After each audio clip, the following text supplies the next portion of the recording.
President, we have a national emergency. This is one of the things that we can shoot first and ask questions later. Normally you can't do that.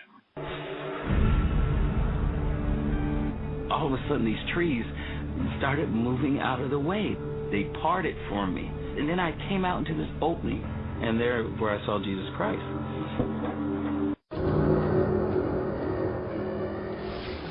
Back in 1927, an American socialist, Norman Thomas, 6 times candidate for president on the Socialist Party ticket, said the American people would never vote for socialism. But he said under the name of liberalism, the American people will adopt every fragment of the socialist program. He is more imminent. James Madison, in 1788, speaking to the Virginia Convention, said, "Since the general civilization of mankind, I believe there are more instances of the abridgment of the freedom of the people by gradual and silent encroachment of those in power than by violent and sudden usurpations." When men were free. Broadcasting live from a secret location buried deep below the earth, you're about to make a connection to the signs of the times. W. Dean Shook is live on the air right now. And you're listening to End Time News. Thank you to our announcer for that wonderful introduction. I appreciate that so very much. And I am back by popular demand as your host, W. Dean Shook, bringing you the truth in the news.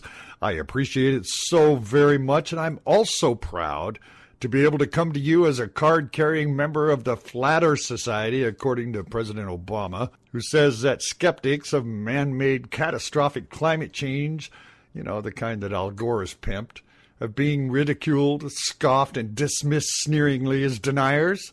I'm proud to be one of those. For years, anyone in public life who expressed doubt about the apocalyptic claims of government, the scientific establishment, and the popular-like lemmings treated like card-carrying members of the Flat Earth Society, and worse yet, dissident scientists who were categorically denied the ability to publish in scientific journals, let alone get government grants for research, yet doubts have persisted, driving one noble blogger to do something others have failed to do. Check the original official temperature records and compare him with what was actually recorded by the science establishment, the same establishment that's issuing these dire warnings of doom and gloom unless corrosive top-down action was taken to reduce carbon emissions worldwide. Well, this blogger was Paul Homewood.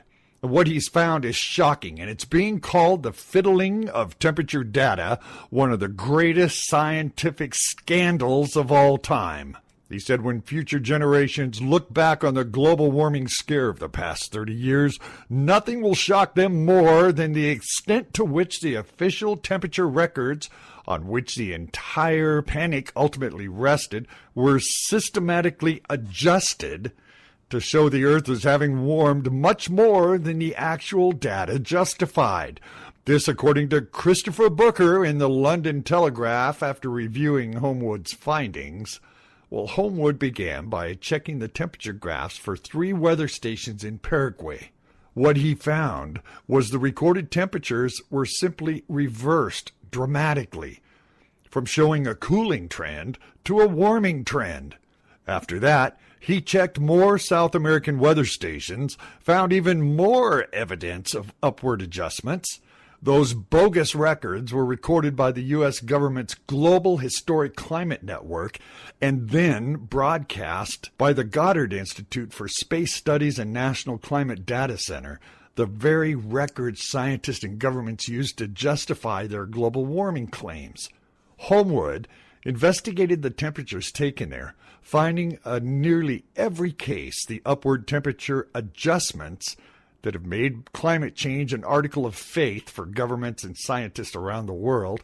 Well, on Friday, Barack Obama administration released a national security strategy claiming rising seas, worsening droughts, melting Arctic ice, and extreme weather events rang among the most potent threats to the U.S. national security, alongside of violent extremism, cyber attacks, and Russian aggression. He said at home and abroad, we're taking concentrated action to confront the dangers posed by climate change and to strengthen our energy security. The document says, declaring climate change as an urgent and growing threat to our national security. Of course, not all the scientists and politicians were fooled. There have always been thousands of dedicated scientists who express doubts about the data and the conclusions. Well, here at End Time News, we're doing our part to be green.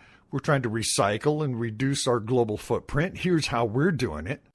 End Time Prophecy News is the only program on the air that runs on recycled chickweed ethanol, working to save the planet every day. And thank you. I'm sure that will reduce our global footprint. Well, according to Reuters, Obama looks to raise $2 billion in climate change investments. The Obama administration on Tuesday set a goal of raising $2 billion in philanthropic investments to fight climate change, including technologies to slash carbon emissions. The Clean Energy Investment Initiative is seeking investments to try to bridge the valley of death. That's the gap in funding between research and development and the commercialization that holds back many clean energy startup companies. This according to Brian Deese, Deputy Director of the White House Office of Management and Budget. He said the plan requires no additional U.S. taxpayer money, but uses the conveying power of technical know-how of the Department of Energy, said Deese, who announced the plan at an Advanced Research Project annual conference outside Washington. The ARPA is an Energy Department office funding projects that have potential to revolutionize energy markets, but are too risky for the private sector to invest in initially. Now, Obama has made fighting climate change one of his top priorities. His administration will finalize first-ever U.S. rules to slow down carbon emissions from power plants this summer. Several groups have already made commitments to the initiative, according to a White House fact sheet. For example, the University of California's Board of Regents will allocate at least $1 billion of its endowment and pensions over the 5 years to investment in solutions to climate change. And as part of the plan, the White House will host a Clean Energy Investment Summit in coming months as a forum for foundation and institution investors to scale up investment of renewed energy innovation. Well, listen, the truth is, folks, we have to remember that Agenda 21 is based on climate change. Without climate change, they can't implement Agenda 21. Which of those of you who are not familiar with Agenda 21? It's the global initiative for global governance. It makes all countries on Earth subject to international law, rules, and regulations. Without climate change, they can't do that. Global governance? No wonder they're pushing climate change. Well, let's move on to some other news. Iran has been in our topics lately. It seems out of the Jerusalem Post that a Christian apologist, Don Stewart, believes the New Testament suggests that Iran, together with Russia, are posing a threat, while Prime Minister Benjamin Netanyahu may not have been able to convince Obama that Iran poses an existential threat to Israel. He does have at least one person who shares his viewpoint. Christian apologist Don Stewart believes that the New Testament suggests that Iran, together with Russia, poses a major threat not only to Israel, but to the United States as well. The Christian Post quoted Stewart as saying that in the Old Testament, Ezekiel 38 contains a prophecy in which Persia, which is modern-day Iran, and Rosh, which is the ancient name of Russia, have a military alliance in the last days. Stewart suggests that Iran, as Shiites, believe that they are divinely ordained to have nuclear weapons. Stewart, for his part, however, thinks that this prophecy is being fulfilled rather than something that can be stopped by sanctions or the threat of military action. He said it's like we're seeing foreshocks of a powerful earthquake that's ready to happen. The prophetic events are like dominoes closely stacked together. When the first domino falls, the others will fall in short order. Now, I think we have to realize that the situation in the Middle East is growing more dangerous every day. The Obama administration has had many opportunities to stop Iran from acquiring nuclear weapons, but so far he's failed. In fact, It appears to be enabling Iran, not trying to curtail them from their thirst for nukes. Well, let's come back to something here domestically. I've reported on this before happening overseas, but never this magnitude happening in the United States. 500,000 U.S. women are mutilated in this barbaric practice. This, according to the United Nations reported by WND, a disturbing population research bureau report, indicates that a number of women in the United States at risk of ritual female genital mutilation has doubled in 10 years, in tandem with the increase in immigration from Muslim countries in Africa. The practice, also known as female circumcision, is common in Muslim countries in Africa and the Middle East. The report from the Bureau indicates more than 500,000 women in the U.S. may have already been mutilated or could soon have the practice done to them. That's up from 227,000 in 2000. The 1997 NIH report placed the number of women at risk at 168,000 based on a 1990 consensus data. African immigration to the U.S. increased every decade since the 70s. The Census Bureau reports nearly 1.6 million Africans born now live in the U.S. The latest report on the practice concludes with the United Nations International Day of Zero Tolerance. The UN estimates 130 million women and girls in the Middle East and Africa have undergone some form of this procedure. While the UN and associate groups are working to end this barbaric practice, none of the official reports and statements mention the fact that Muslim religious leaders and scholars prescribe it. The official line is that there's no direct mention of the practice in the Quran, and hence no link to Islam. However, Islamic websites direct the reader to numerous scholarly references encouraging the practice.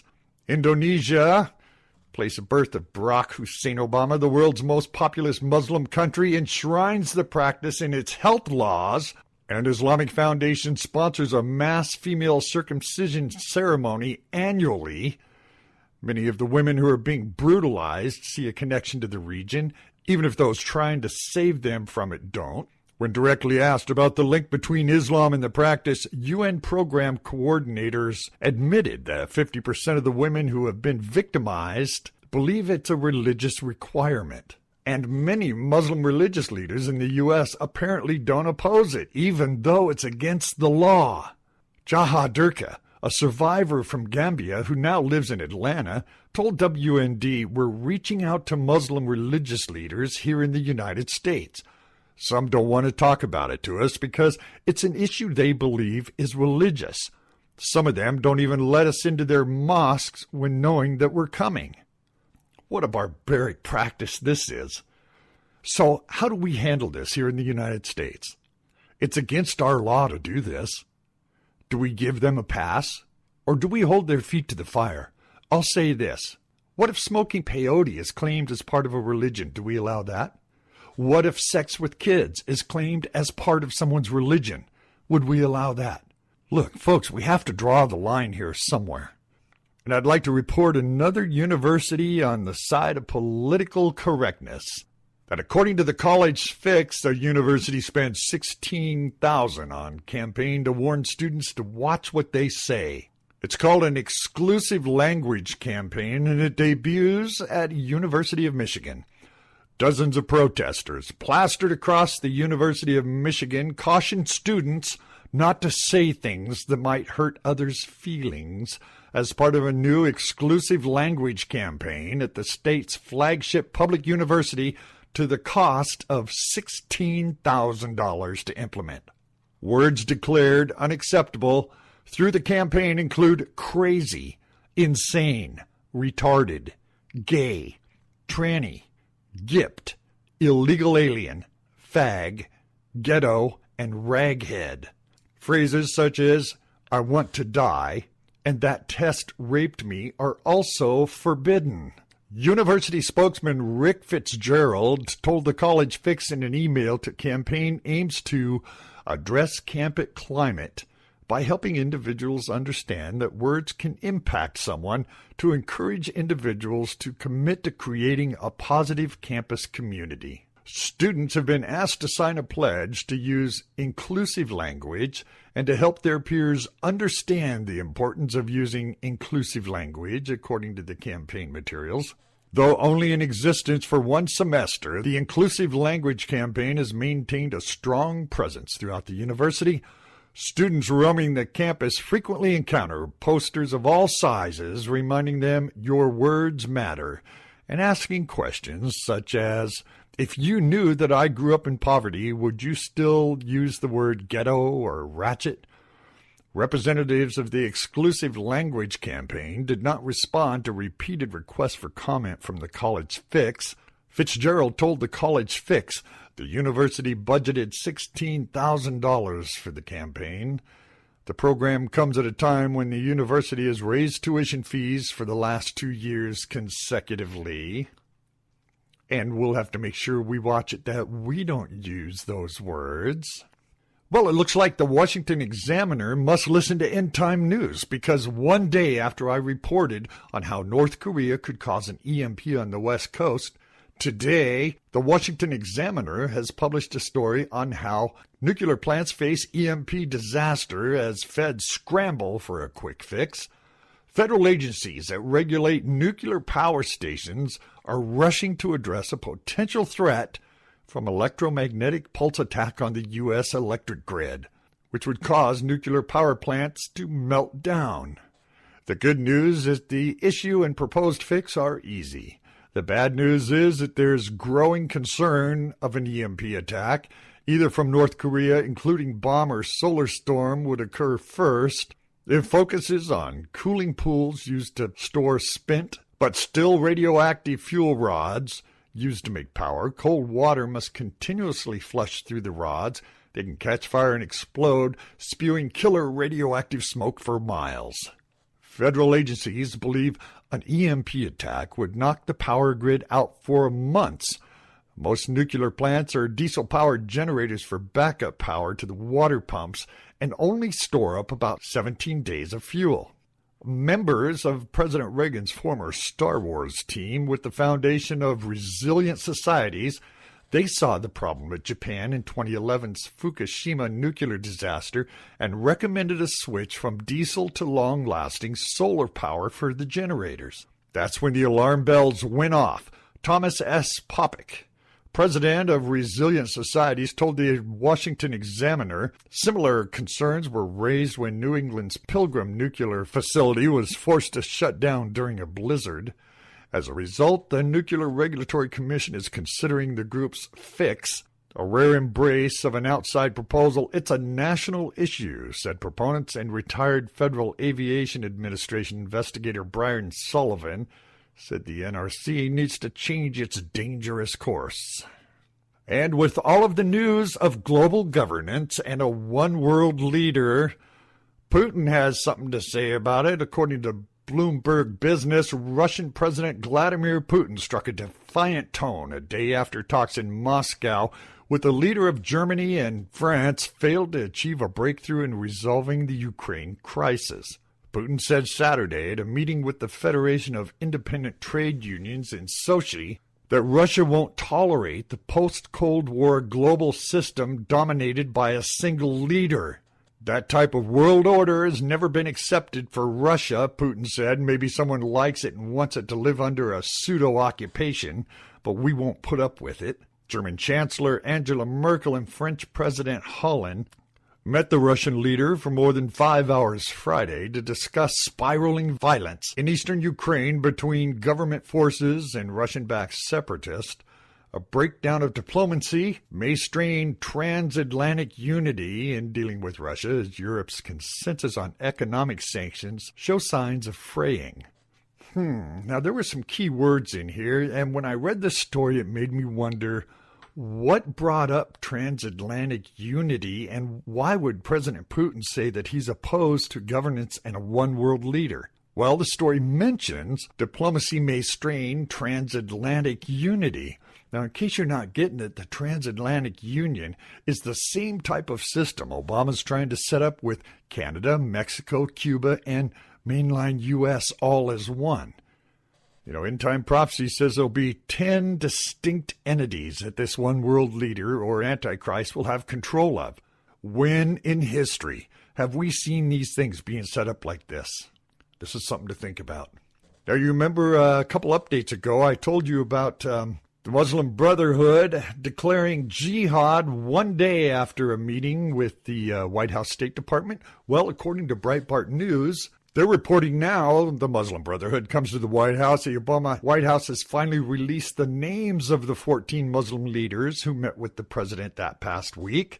Among the group, which included a comedian along with hijab-wearing basketball player and a handful of left-wing activists, there were a select few of individuals and disturbingly close ties to the global Muslim Brotherhood. As I previously covered, the White House confirmed that Azhar Aziz, president of the Islamic Society of North America, was one of the Muslim leaders that met with President Obama. The ISNA was founded in 1991 by members of the Muslim Brotherhood. ISNA checks deposited into an ISNA account for the HLF were often made payable to the Palestinian Mujahideen, the original names of the Hamas military wing. The HLF sent hundreds of thousands of dollars to this Hamas leader.